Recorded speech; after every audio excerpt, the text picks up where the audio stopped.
Hello guys, நான் உங்கள் vs பேசுகிறேன். இனி நம்ம பார்க்க போகிற சீரிஸோட நேம் வந்து that time I got reincarnated as a ஸ்லைம்னு சொல்லக்கூடிய சீரிஸோடைய சீசன் 4 எபிசோட் 4 தான் நீங்கள் நம்ம பார்க்க போகிறோம். அதனால் நீங்கள் நம்ம சேனலுக்கு போய் வந்தீங்கன்னா உங்களால் முடிஞ்ச சப்போர்ட்னா நம்ம சேனலுக்கு சப்ஸ்கிரைப் பண்ணி சப்போர்ட் பண்ணுங்கள். அது மட்டும் இல்லாமல் அது கூட இருக்க விளக்கணும் ஆள் வச்சுக்கோங்க. அப்போ தான் நான் போகிற அடுத்த வீடியோ நோட்டிஃபிகேஷன் வரும். போன எபிசோட் போலி இந்த எபிசோட் நிறைய ஃபன் பத்தத்துக்கு ஃபைட்ஸ் எல்லாம் இருக்கு. என்னால் முடிஞ்சளவுக்கு நான் சீக்கிரமாக போடுறேன், ஆனால் தொடர்ச்சியாக போட்டுருவேன். கவலைப்படாதீங்க. என்ன டிலே ஆனால் எனக்கு வேலைகள் இருக்குன்னு அர்த்தம். அது ஏற்கனவே நீங்கள் எல்லாரும் புரிஞ்சுட்டு தான் இருக்கீங்க. பட் இருந்தாலும் சில பேர் புதுசாக வந்தவங்களுக்கு தெரியாதுல்ல. ஸோ அவங்களுக்காக இந்த இன்ஃபர்மேஷன் நான் சொல்லிக்கிறேன். பழைய சப்ஸ்கிரைபர்ஸ் எப்பவுமே என்னை விட்டு போக மாட்டாங்க. ஏன்னா என் சூழ்நிலைலாம் அவங்க புரிஞ்சுதான் இது நாள் வரைக்கும் என்னுடைய சேனலில் டிராவல் பண்ணிட்டு இருக்காங்க. ஆனால் புதுசாக வந்த நீங்க இவனோட அப்பப்போ போடுறான்லாம் போட மாட்டான்ற மாதிரி நினப்புல விட்டு போறீங்க தொடர்ச்சியா பார்க்காம. ஸோ அதுக்காக நான் சொல்லிடுறேன். சரிங்க சாமி, இதோட கதவுல போலாமா? இப்போ 35வது ஃப்ளோரில் பார்த்தா சில அட்வென்ச்சர்ஸ் போயிட்டு இருக்கும்போது அவங்களுடைய போற வழியே வந்து பாலங்க கேங்கா சேர்த்து தடுக்க ஆரம்பிக்கிறாங்க. ஒவ்வொருத்தரா வேற யாரு, நம்ம மலிமே, நம்ம ஹீரோ, வல்டோரா, அப்புறம் நம்ம ராமிரிஸ் எல்லாரும் புது சூட்டு கிடைச்சிச்சுல, அதை வச்சு அங்க இருக்கிற ஒவ்வொருத்தையும் தூக்கி போட்டு மிதிக்கிறாங்க. இதோடைய முடிவில் எவனாலையும் தப்பிக்க முடியல. ஆனா அவனுங்க ஷாக் ஆயிடுவானுங்க. இவனுங்கெல்லாம் நம்ம கேள்விப்பட்ட அந்த கேங்கா சை இந்த முறை இவங்களை விட்டுருவோம் அப்படின்னு சொல்லிட்டு அவன் ஒருத்தன் காலி ஆயிடுவான். பார்த்தா பர்ஃபெக்ட் ஆயிட்டாங்க நம்ம பாலங்களாம். முன்னத்தை விட இப்போ ஏதோ பெட்டர் நிறையவே. வல்டோரா பார்த்தா கக்கா பக்கன்னு சிரிக்கிறான். எனக்கு இப்போதான் சாட்டிஸ்ஃபேக்ஷன் ஆகுது. எல்லாரையும் போட்டு போதும் லெவலுக்கு அடிக்கிறோம். இப்ப எவனாலே நம்மள தடுக்க முடியாது. இதுதான் வேணும், இதுதான்ப்பா திரும்ப நம்ம எதிர்பார்த்தோம் சொல்லிட்டு எல்லாரும் அவனுக்கு சொல்றதுக்கு ஏத்த மாதிரி சொல்றானுங்க. ஹீரோவும் நீங்க என்னப்பா நினைச்சிட்டு இருக்கீங்க, நம்ம ஸ்டார்டிங்ல எப்படி இருந்தோன்றத மறந்துட்டீங்களா? இப்ப இந்த அளவுக்கு வளர்ந்ததே பெரிய விஷயம். அதனால இன்னமும் நம்ம ஆணவத்துல தலைகணத்துல ஆடக்கூடாது. அதுவும் உண்மைதான், எனக்கு ஞாபகம் இருக்கு. வல்டோரா ரொம்ப யோசிப்பான். டே ரொம்பலாம் யோசிக்காத, இன்னொரு முறை நம்ம ஜெயிச்சிட்டோம் இதுல. சோ நம்ம போன இந்த வேட்டையிலயும் நமக்கு ஒரு வெற்றின்றதுனால இதை கொண்டாடுறா ஃபர்ஸ்ட். அதுக்கப்புறம் பார்த்தா ராமிரிஸ் கிட்ட எவனோ ஒருத்த அட்வென்ச்சர் மொட்டை தலைய குத்துன்னு குத்துட்டு இருக்கான் அந்த கவசத்தை. ஆனா அந்த கவசம் ரொம்ப ஸ்ட்ராங்கா இருக்குது. அவன் கைதான் வீங்கி போகுது. ஆனா பதிலுக்கு ஒரே ஒரு அடி கொடுப்பா பாருங்க, அவன் காலி. அதோட ஹீரோவும் நாங்க டீம் கிரீன் ஃபியூரிய இங்க ஓட விட்ட பிறகு எங்களுக்கு நிறையவே சக்திகள் கிடைச்சி நாங்க ரொம்ப பெரிய பொசிஷனுக்கு வந்துட்டோம். டஞ்சன்ல இது வரைக்கும் வந்து அட்வென்ச்சர்ஸ் எல்லாருக்குமே நாங்க யாருன்றது தெரியும். அதனால கொஞ்சம் கொஞ்சமா எங்களுடைய புகழ் எல்லா இடத்துக்கும் பரவுது. அதுக்கேற்ற போல நாங்களும் அட்வென்ச்சரிங் எல்லாம் ரொம்ப நல்லா பண்றோம். அதாவது இங்க வரக்கூடிய சேலஞ்சஸை நாங்க சேலஞ்ச் பண்றோம். இருந்தாலும் டஞ்சனுடைய மேனேஜ்மெண்ட் வந்து இப்போ முன்னத்து காட்டிலும் ரொம்பவும் நிறைய வளர்ந்துருச்சு. அதுக்கான ரீசன் நிறைய பேர் இன்னும் வர்றாங்க. பத்தாத்துக்கு எங்களை பத்தின விஷயத்தை தெரிஞ்சுக்கிட்டாங்க. கிரீன் ஃபியூரியாலேயே ஒரு 50வது ஃப்ளோருக்கு அப்புறம் கிராஸ் பண்ண முடியாத நிலைமைக்கு டஞ்சனுக்குள்ள பவர்ஃபுல்லான நிறைய மான்சஸ் இருக்கு. அதை அழிச்சோன்னா நிறைய நமக்கு பவர் கிடைக்கும்ன்ற ஒரு நினைப்புல நிறைய அட்வென்ச்சர்ஸ் இங்க வராங்க. இதுல முக்கியமா மசாக்கியோட கேங் மட்டும் சூப்பரா செயல்படுறாங்க. ஏன்னா அவங்களுடைய டஞ்சன் கிளியர் பண்ற விஷயம்ன்றது ரொம்ப சிறப்பா போகுது. ஏன்னா அவன் லம்பால ஏன்னா அவன் நிறைய அட்வர்டைஸ்மெண்ட் டஞ்சனுக்காக பண்ணி ஆகணுன்றதுனால அவன் போகக்கூடிய ஃப்ளோர்லாம் வந்து எக்ஸ்ப்ளோர் பண்றதுக்காக நான் ஈஸியாவே விட்டுறேன். ஏன்னா அப்பதான் நிறைய வருமானம் வரும். கிட்டத்தட்ட இப்போ வரைக்கும் ஒரு 50வது ஃப்ளோர் வரைக்கும் வந்துட்டு இருப்பாங்க எனக்கு தெரிஞ்சு. அப்புறம் பார்த்ததுக்கு டஞ்சனுக்குள்ள நடக்க வேண்டிய சில பல விஷயங்களை நாங்க நிறைய விதத்துல ப்ராட்காஸ்டிங் பண்ணிட்டு இருக்கோம். அப்பதான் உள்ளுக்குள்ள என்ன நடக்குதுன்னு சொல்லிட்டு முன்கூட்டி அட்வென்ச்சர்ஸ் தெரிஞ்சுக்கினாங்கன்னா அவங்களுக்கு இன்னும் ஆர்வம் அதிகமாயிட்டு இன்னும் நிறைய பேர் அங்க கூட்டு வருவாங்க. பத்தாத்துக்கு உள்ளுக்குள்ள போகும்போது என்னென்ன ஆபத்து இருக்கணும் தெரிஞ்சுப்பாங்க. அதே மாதிரி ஒரு நல்ல அட்வர்டைஸ்மெண்ட்டும் பண்ண மாதிரி இருக்கும். ஏகப்பட்ட பேர் இன்னும் வரதுக்காக ஆர்வத்தையும் காட்டுவாங்க. அதுக்கேற்ற போல பார்த்தா அங்க அட்வென்ச்சர்ஸோடைய வரக்கூடிய எண்ணிக்கை அதிகமாகுது. அதே மாதிரி வரவங்க எல்லாருமே ரொம்ப டஃப்பான ஆளுங்களா கொஞ்சமா வராங்க. எப்படியாச்சும் இந்த டஞ்சன் டாமினேட்டர்ஸ் அழிக்கணும்ப்பா, இவனுங்க தான் நமக்கு தொல்லையா இருப்பானுங்க. பார்த்தா நம்ம கேங்கு தான், நம்ம ஹீரோ கேங்கை பத்தி தான் சொல்லிட்டு இருக்காங்க. அவனுங்க 4 பேர் இவங்களை முடிச்சு விட்டா நம்ம 10 years வரை ஆடிலாம். ஆனா அதுக்கு நம்ம ஹீரோலாம் விட்டா தானே அவன் பவர்லாம் இப்போ எவ்வளவோ இன்க்ரீஸ் ஆயிடுச்சு. ஏன்பா விளையாடுறது எல்லாமே நல்லா பக்காவா போயிட்டு இருக்கு. பட் இருந்தாலும் நம்ம கொஞ்சம் ஆனஸ்டா விளையாடுற மாதிரி எனக்கு தெரியல. சரி ஜெயிச்சிட்டு வாங்க போகுன்ற மாதிரி அதுக்கப்புறம் எல்லா வேலையும் முடிச்சு திரும்ப அவங்க ஹீரோவோடைய ஆஃபீஸுக்கு போக எல்லாரும் ரொம்ப சந்தோஷமா தான் இருக்காங்க. யாருக்கும் எந்த விதமான பிரச்சனையும் இல்லை. ஆனால் நம்ம ஹீரோவை பார்க்கணுமே, அவனும் இங்க பாருங்கப்பா எதை பத்தியும் கண்டமேனிக்கு யோசிக்காதீங்க. நமக்கு இன்னும் அதிகப்படியான சேலஞ்சஸ் இந்த இடத்துக்கு வராங்களா, நமக்கு தான் லாபம் வந்து மலிமுனர் பக்கம் நானும் ரொம்ப ஸ்ட்ராங்கா ஆகணும்ப்பா, 10வது இதெல்லாம் அப்படின்ற மாதிரி அவர் சொல்லிட்டு இருக்க சமயத்துல ஷோ நாங்க வருவா. வாங்க நான் ட்ரீம் ரோ எங்க ரொம்ப நாள் ஆச்சு உங்களை பார்த்து ஆளே காணும். உங்களை பார்க்கறதுக்காக ஒரு கெஸ்ட் அங்க வெயிட் பண்ணிட்டு இருக்காங்க. என்ன விஷயமா நீங்க ரொம்ப நாளா காணாம போயிட்டீங்கன்னா தெரியல. நல்ல வேலையா நீங்க வந்துட்டீங்க. யாரு அந்த கெஸ்ட்? மலிம் லேடியை பார்க்க தான் வந்தாங்க. ஓ இவங்க தான் இங்கே இருக்காங்களா? சரி இது நல்ல விஷயம். உங்க கூடிய மலிமும் இருக்கனால நீங்க 2 பேரும் சேர்ந்தே அந்த கெஸ்ட் பாக்குறீங்க. அப்படியா? யாரு அந்த கெஸ்ட்? அங்க போய் பார்த்தா அங்க ஃப்ரே வந்திருப்பா. வந்த உடனே ட்ரீம் ரோ எப்படி இருக்கீங்க, நல்லா இருக்கீங்களா, ரொம்ப நாள் ஆச்சு பார்த்து. அந்த டைம் ஹீரோவும் நீ என்னமா பண்றீங்க? அப்போ மலிம் இதுவளை பார்த்த உடனே ஆஹா இவளா அப்படின்ற மாதிரி பதுங்கிடுவா. என்ன விஷயமா இங்க வந்த? ஏதோ முக்கியமான விஷயம்லாம் கிடையாது ட்ரீமரோ, உங்ககிட்ட இல்ல அதுவும். ஆனா உங்க பின்னாடி ஒளிஞ்சிட்டு இருக்கா பாத்தீங்களா, அவகிட்ட தான் விஷயமே அடங்கியிருக்கு. மலிம் எதுக்காக என்ன பார்த்து பயந்து ஒளிஞ்சிட்டு இருக்க? வெளியே உங்ககிட்ட நிறைய பேச வேண்டியது இருக்கு. ஏன்னா உனக்கு ஆல்ரெடி வந்து உன்னுடைய வீட்டுல ஏகப்பட்ட வேலைகள் இருக்கு. அந்த வேலையெல்லாம் செய்யாம நீங்க வந்து என்னமா ஜாலியா இருந்துட்டு இருக்க? உனக்கு ஹோம்ஒர்க் பண்ற வேண்டிய நிறைய வேலைகள் இருக்கு, வா போலாமா? ஹீரோவும் ஓஹோ இந்த வேலையினாலதான் தலைவி அங்க வந்து ஓடி வந்துட்டு இங்க ஏன் கூட இருக்காளா, இவ பண்ற வேலையால என்ன தப்பா நினைப்பாங்களே, நான் தான் இவளை என்னமோ இந்த இடத்துல பிடிச்சி வச்சு வெளியே அனுப்பாத மாதிரி, நீ தப்பா புரிஞ்சுட்டு இருக்க, நான் இங்க நல்லா தான் இருக்கேன், நான் எல்லா வாமருக்கு இங்க இருந்து நான் பண்ணிட்டு தான் இருக்கேன். உடனே பார்த்தா அவ கிட்ட வந்து மிரட்டுவா, நீ பண்ற எல்லா விதமான வேலைகளையும் நான் இங்க இருந்து நல்லாவே பார்த்துட்டு இருக்கேன், நீ எது பண்ணாலும் எனக்கு நல்லா தெரிஞ்சிடும். இதுக்கப்புறமா நீ போய் சொல்லி இதே இடத்துல இருக்கணும்னு நினைச்சுன்னா உனக்கு எதால அடி பண்ணி தெரியாது, ஒழுங்கா சொல்லும் போதே வந்துரு, இல்லைன்னா செம்ம அடி கொடுப்பேன். குறுக்கால யார் வந்தாலும் சரிதான்ற மாதிரி சொல்ல வல்டராவோ நம்ம ஹீரோவோ பார்த்துட்டு சாக்காவாங்க, நமக்கு இதுக்கு ரொம்பவே வேணாமா, பலி உணவாக்க ஃபீல் பண்ற, என்னை விட்டு நான் ட்ரீமரோ கூட இருக்கேன், அதே மாதிரி மத்தவங்க கூட நான் இங்க இருக்க ஆசைப்படுறேன். ஆனா ஹீரோ உடனே இல்லம்மா நீ போயிட்டு உன்னுடைய ஹோம்ஒர்க் பாரு, பாத்துக்கலாம், அப்புறமா நம்ம ஜாலியா விளையாடலாம். வல்டராவும் ஆமா உன்னுடைய வேலை தான் உனக்கு ஃபர்ஸ்ட், அதுக்கப்புறம் தான் மிச்சது எல்லாமே, எங்களுக்கு நிறைய வேலை இங்க இருக்கு, நாங்களே பாத்துக்கிறோம். அவனுக்கு சொல்றது உண்மைதாமா, சொன்ன பேச்சு கேட்டு நடத்துக்குமா அப்படின்ற மாதிரி ராமரேசன் சொல்றான். ஏன்ப்பா எப்படி என்ன நம்ப வச்சு கழுத்தடிக்கிறீங்க, உங்களை நம்பவே கூடாது இதுக்கப்புறம். அதுக்கப்புறம் அவ கிட்ட வர இவனுக்கு ஒன்னும் பயம் அதிகமாகுது. ப்ளீஸ் விட்டு என்ன, நான் எதுவும் தெரியாம பண்ணிட்டேன், நான் சொல்றது ஃபர்ஸ்ட் காதல வாங்கு. காதல கண்டிப்பா வாங்குறேன், ஆனா இப்போதைக்கு முடியாது, வந்து உன் வேலை என்னவோ அதை பாரு. அதுக்கப்புறம் மே மாசம் லீவ் வந்துச்சுன்னா இந்த இடத்துல ஜாலியா வந்து கொண்டாடலாம். வீட்டுக்கு போறதுக்கான நேரம் வந்தாச்சு, போற வேலை என்ன நடந்துச்சுன்றத எக்ஸ்பிளைன் பண்ண சரியா அப்படின்னு அவ தர இழுத்துன்னு போறா. அவ போன பிறகு பார்த்தா ஹீரோவும் அப்படியும் நல்ல வழியா போயிட்டான். இவ கண்ட போய் சொல்லிட்டு இந்த இடத்துல இருந்து ஏன் உயிரை வாங்கறதுக்கு பார்த்தா கொஞ்ச நேரத்துல இருந்தாலும் நம்ம டீம் ஒர்க் நல்லா தானே பண்ணும். ஆமா அந்த டைம் தான் பார்த்தா ஷூனாவும் ட்ரீமரோ உங்ககிட்ட கேட்டே ஆகணும், ரொம்ப நாட்களா நீங்க இதே இடத்துல இல்ல, சரி வெளியில போயிட்டு என்னதான் பண்ணிருந்தீங்க, எங்க இருந்தீங்க? அந்த டைம் ஹீரோ இவங்க கிட்ட எந்த விதமான விஷயத்தை சொல்லாம தனியா பார்த்த வேலையெல்லாம் சொல்லக்கூடாதுன்னு சொல்லிட்டு முடிக்கிறான். ஆஹா அது ஒண்ணு இல்ல, நான் சின்ன ஜஸ்ட் இவங்களை வச்சு ரிசர்ச் பண்ணியிருந்தேன். ஏன்னா டஞ்சன்ல வரக்கூடிய நிறைய அட்வென்ச்சர்ஸ் எல்லாம் பார்த்தீங்கன்னா நிறைய சேலஞ்சர் வந்து ரொம்ப ஈஸியாவே நம்ம வைக்கக்கூடிய ட்ராப் எல்லாம் அசால்ட்டா தாண்டிடுறாங்க. அதனால டஞ்சனுடைய சைட்டுக்கே போயிட்டு நான் ஃப்ளோர்ல என்னென்ன பிரச்சனைன்றத ரிசர்ச் பண்ணியிருந்தேன்னா அதுக்கு தான் கொஞ்சம் லேட் ஆயிடுச்சு வரத்துக்கு. ஓ டஞ்சன் ஃப்ளோர்லயே போனீங்களா?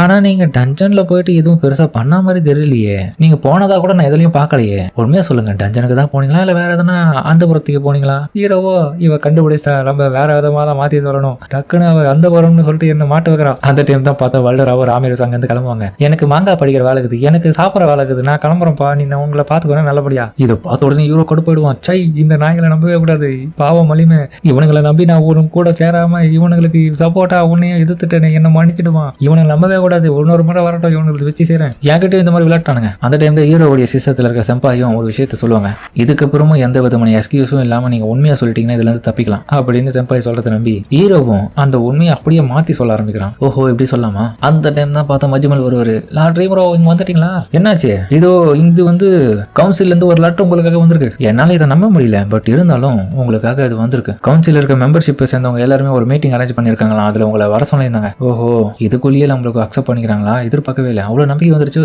சரி போனா போச்சு. சரி நான் சந்தேகப்பட்டேன், அந்த கிரீன் ஃபியூரி டீம்ல இருக்கவங்க யாராவது ஸ்கவுட்ஸ் இருந்தாங்க, அந்த கவுன்சில இன்வெஸ்டிகேஷன் பண்ணும்போது அனுப்பிருக்கலாம்ல, நான் பேசாம இன்வெஸ்டிகேஷன் பண்றதுக்காக ஆள் அனுப்பணும். அப்போ அதுக்கு அந்த இடத்துக்கு ஆள் அனுப்பிச்சிட்டேன்னா கண்டிப்பா இந்த இடத்துல நான் ஜாலியா டென்ஷன்ல என் காஸ்டியூம் போட்டு விளையாடுவேன். சூனாவும் என்ன மன்னிச்சிருங்க, லேடி மலியும் வந்து இந்த ஒரு நிலைமையில அங்கெல்லாம் வரமாட்டாங்க, பரவாயில்ல நான் அவளை கூட்டணும் பார்க்க மாட்டேன், தனியாகவும் போயிட்டு நான் டென்ஷன்ல ரிசர்ச் பண்ணிக்கிறேன். அப்பதான் ஹீரோ கதவு திறந்து ஜன்னல் காத்த ரசிச்சுக்கின்னு யோசிச்சுட்டு இருப்பான். கரெக்டான டைமிங், எந்த ஒரு மீட்டிங்ல அங்க இருக்கிற நிறைய ஆட்களை நான் பத்தி தெரிஞ்சுக்க முடியும், கூடவே டென்ஷன்லயும் நிறைய விஷயத்த என்னால கண் கூட பார்த்து தெரிஞ்சுக்கவும் முடியும். ரஃபேல் செஞ்சதான் எனக்கு துணையா இருக்காங்க, அது போதும் எனக்கு. அந்த டைம் சூனாவும் ஒரு நிமிஷம் இருங்க ட்ரீமரோ, அப்ப நீங்க இப்ப போயிட்டு எந்த விதமான இன்வெஸ்டிகேஷனும் பண்ணலையா, சும்மா போயிட்டு வந்தீங்களா டென்ஷன்ல?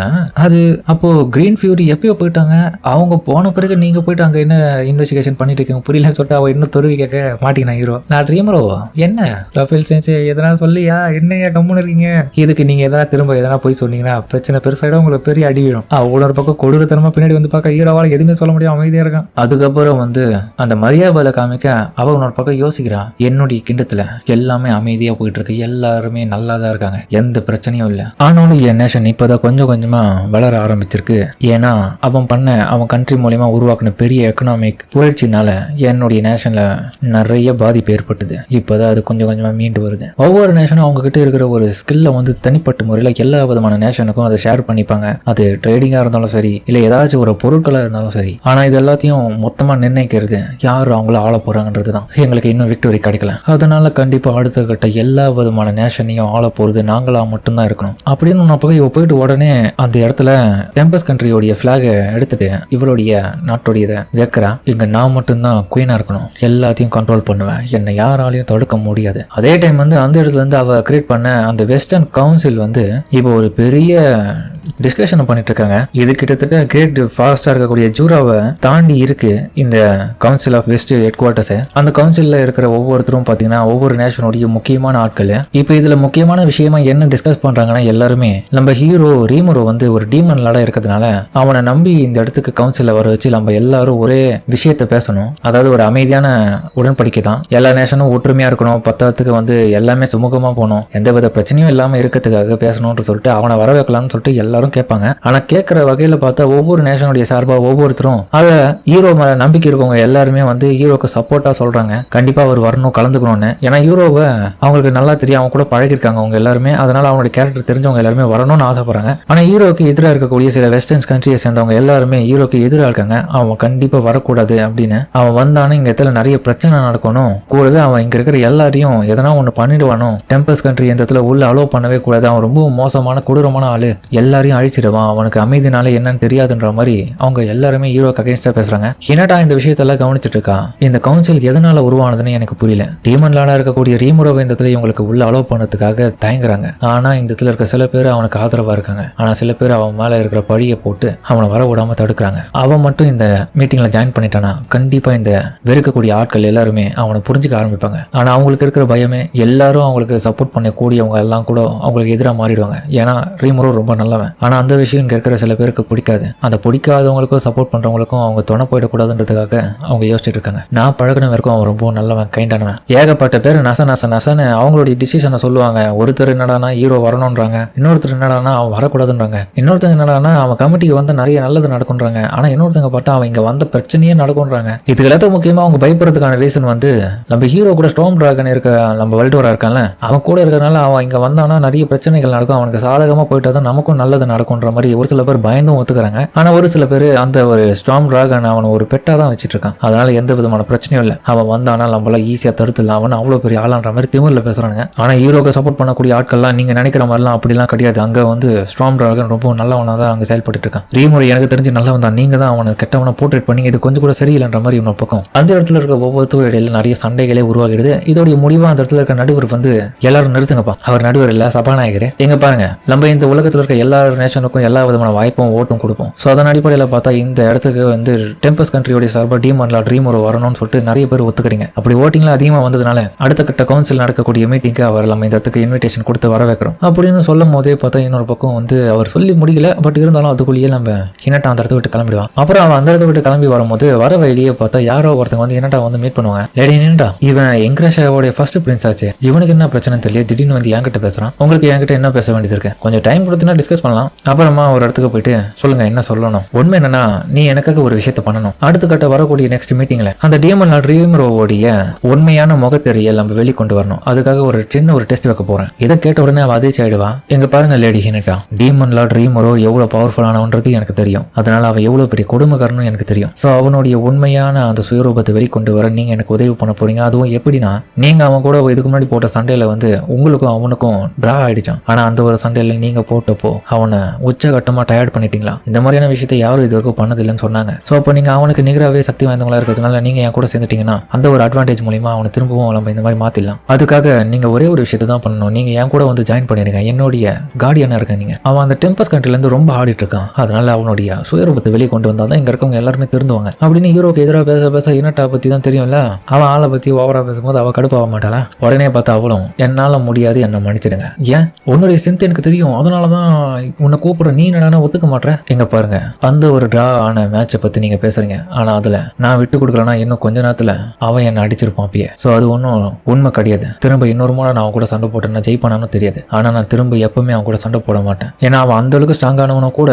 அது மட்டும் இல்லாம அவன் எனக்கு ஒரு நல்ல நண்பனாவும் இருக்கான். இப்போ இதை கேட்ட உடனே கூட இருக்கிற இன்னொரு கார்டு வந்து அந்த இடத்துல என்ன இப்படி வேலை போயிட்ட, அவனுக்கு என்ன வேலைக்கார மாதிரி வேலை செஞ்சுட்டு இருக்கியா, என்னால எதுவும் ஒத்துக்க முடியாது, நான் எல்லாம் வரமாட்டேன், என்ன பண்ண முடியுமோ பண்ணிக்கோங்க. அதே மாதிரி உங்களுக்கு வார்னிங் கொடுக்குறேன், டீமன் லார்ட் ரீமுரோவை எக்காரந்து கொண்டு நீங்க சீண்டி பாத்தீங்கன்னா ஏன் கோவத்துக்கு ஆளாயிடுவீங்க. என்னது உடனே அவன் முடிச்சு பார்க்க இவனால அமைதி ஆயிடுவானுங்க. என்னால ஏத்துக்க முடியாது, நீங்க கொடுத்த ரெக்வஸ்ட்டை நான் மரியாதையோட வேணாம்னு சொல்றேன், திரும்ப பேச வைக்காதீங்க, நான் போயிட்டு வரேன். ஏடி இனட்டா ஏன் இப்படி மாறிட்டீங்க, அதுக்கான ரீசன் என்ன தெரியுமா, நான் உங்களை விட இப்போ டீமன் லார்ட் ரீமுரோவை ரொம்பவும் முழுசா நம்புறேன் அப்படின்னு சொல்லிட்டு கிளம்புன பிறகு பார்த்தா அவன் இன்னொரு எரிச்சல் ஆயிடுவாங்க. இனட்டா வரும்போதே யோசிப்பான், கண்டிப்பா இந்த மீட்டிங்கை யாரோ ஒருத்தங்க வேணும்னு கிரியேட் பண்ணிருக்காங்க, அப்பதான் ரீமுரோக்கு எதிராக அவங்க பெரிய சதி வேலையை பண்ணிட்டு இருக்காங்கன்றது எனக்கு இதுல இருந்து தெரியுது. ஆனா இது எனக்கு எனக்கு தெரிஞ்சு வந்து ரீமுரு இந்த கவுன்சிலில் கலந்தக்கூடாதுன்னு நான் நினைக்கிறேன். ஆனால் அவன் என்ன முடிவு பண்ணுவான்னு எனக்கு தெரியாது. இந்த மீட்டிங்கை ஃபுல்லாக பிளான் பண்ண மாதிரி தான் போயிட்டு இருக்குன்னு நினைக்கிறேன். அது யாரா இருக்கும் அப்படின்னு அவன் யோசிச்சுட்டு இருக்கிற அதே சமயத்தில் பார்த்தா ஹீரோ ஓனர் பக்கம் ஜம்முன்னு இங்கே விளையாடிட்டு இருப்பான். ஏன்னா நான் பார்த்தா அடுத்த கட்ட மீட்டிங் நடக்கக்கூடிய இடத்துக்கு அவன் கிளம்புறதுக்காக ரெடியா இருக்கான். கிரேட் ரீமுரு போலாமா நம்ம?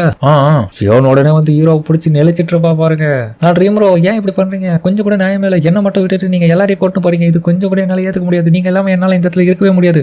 இங்க பாரு சியோன், நீ என்னுடைய ஃபர்ஸ்ட் செக்ரட்டரியா இருக்கிறதுனால நான் இல்லாத சமயத்துல இந்த ஒரு கண்ட்ரியை நீ தான் பாதுகாப்பா பாத்துக்கணும். சோ அவ்வளவு பெரிய பொறுப்பு உங்ககிட்ட இந்த இடத்துல ஒப்படைச்சிட்டு போறேன். அதனால அதை நீ சிறப்பா பண்ணுவேன்னு எனக்கு நம்பிக்கை இருக்கு. உன்னை நம்பி விட்டு போறேன். அதனாலதான் வேற எதுவும் இல்லை. அப்படியா, என்ன நம்பி விட்டு போறீங்களா? ரொம்ப சந்தோஷம்ன்ற மாதிரி அவ சந்தோஷமாவே அதுக்கப்புறம் வெளியே வந்துட்டு ஹீரோவும் அடுத்த கட்டமா அந்த மீட்டிங்காக கூட்டின்னு போக வேண்டிய ஆட்களோட கிளம்புறான். அந்த இடத்துல இருந்து டெலிபோர்ட் ஆகி அடுத்த கட்ட கவுன்சிலுக்கு நம்ம கிளம்புவோம் அப்படின்னு ஹீரோ அந்த விட்டு கிளம்ப. அதோட இந்த இடத்துல இந்த எபிசோட முடிக்கிறாங்க. சரிங்க, இந்த வீடியோ அப்படின்னு கமெண்ட் சொல்லுங்க. மறக்காம இந்த வீடியோ பிடிச்சிங்கன்னா பிடிச்சிருந்த லைக் போட்டு நம்ம சேனலுக்கு சப்ஸ்கிரைப் பண்ணி சப்போர்ட் பண்ணுங்க. அது மட்டும் இல்லாமல் கூட இருக்க பெல்லைக்கான ஆல் வச்சுக்கோங்க. அப்பதான் நான் போற அடுத்த வீடியோல நோட்டீஸ் வரும். சரிங்க, இதோட இந்த வீடியோ முடிச்சுமா.